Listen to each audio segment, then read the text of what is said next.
ದೇವರು ತಡ ಮಾಡಿದರೂ ನ್ಯಾಯ ಮಾಡುತ್ತಾನೆ, ಆದರೆ ಅನ್ಯಾಯ ಮಾಡುವುದಿಲ್ಲ. ತಡ ಆಗುವುದರ ಹಿಂದೆ ಅದ್ಭುತಗಳು ನಡೆಯುತ್ತವೆ, ಕಾದು ನೋಡಬೇಕು ಅಷ್ಟೇ. ಸ್ವರ್ಗದಲ್ಲಿ ಎಲ್ಲವೂ ಇದೆ, ಆದರೆ ಸಾವಿಲ್ಲ. ಭಗವದ್ಗೀತೆಯಲ್ಲಿ ಎಲ್ಲವೂ ಇದೆ, ಆದರೆ ಸುಳ್ಳಿಲ್ಲ. ಜಗತ್ತಿನಲ್ಲಿ ಎಲ್ಲವೂ ಇದೆ, ನೆಮ್ಮದಿ ಇಲ್ಲ. ಇವತ್ತಿನ ಎಲ್ಲ ಮಾನವರಲ್ಲಿ ಎಲ್ಲವೂ ಇದೆ, ಆದರೆ ಶಾಂತಿ ಇಲ್ಲ. ಸುಂದರತರ ಪೇನಾಗ ಧರ ಹರ ಗಂಗಾಧರ ಗಜ ಚರ್ಮಾಂಬರಧರ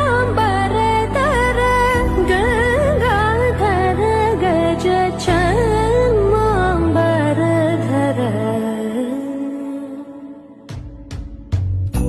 ಚಂದ್ರಚೂಡ ಶಿವಶಂಕರ ಪಾರ್ವತಿ ರಮಣ ನಿನಗೆ